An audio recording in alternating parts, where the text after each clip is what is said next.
আগের দিন বলে দেওয়া হয়েছিল যে খাবার জল নিয়ে প্রবেশ নিষেধ, অথচ সেদিন যুবভারতী ক্রীড়াঙ্গনে 20 টাকার জলের বোতল 100 টাকাতে বিক্রি হয়েছিল।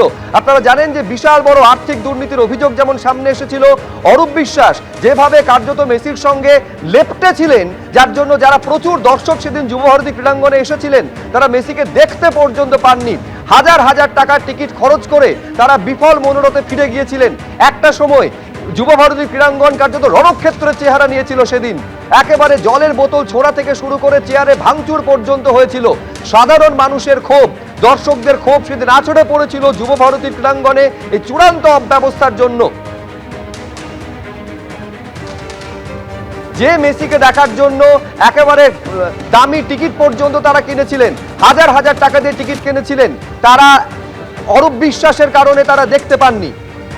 এবং তারপরে আপনারা জানেন যে সেই ক্ষোভ কিভাবে আছড়ে পড়েছিল যুবভারতী ক্রীড়াঙ্গনে।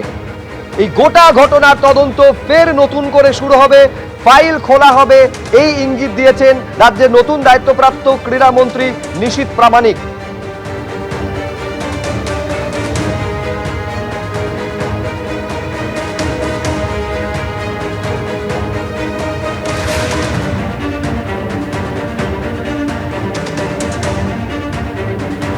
সেই পুরনো ফাইল ফের খোলা হবে, তদন্ত নতুন করে শুরু হবে, ইঙ্গিত দিয়েছেন নতুন দায়িত্বপ্রাপ্ত ক্রীড়ামন্ত্রী নিশীথ প্রামাণিক। প্রয়োজনে মুখ্যমন্ত্রীর সঙ্গেও তিনি কথা বলবেন বলে জানিয়েছেন।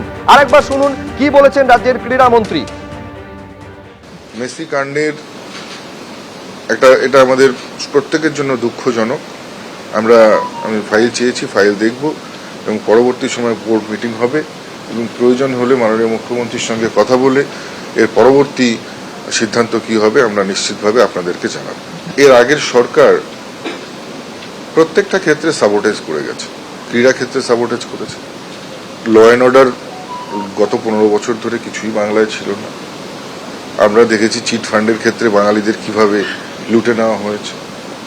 এরা যা ক্ষতি করে গেছে সে ক্ষতি 3 বার সরকারে এলেও সেই ক্ষতি পূরণ করা সম্ভব নয়।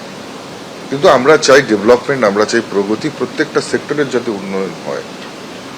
এবং নিশ্চিতভাবে মাননীয় মুখ্যমন্ত্রী শুভেন্দু অধিকারীর সাথে কথা বলে আমরা আগামী দিনে এমন কোনো ব্যবস্থা গ্রহণ করব বা এমন কোনো ধরনের এখানে ম্যাচ করানো হবে এই কলকাতার বুকে,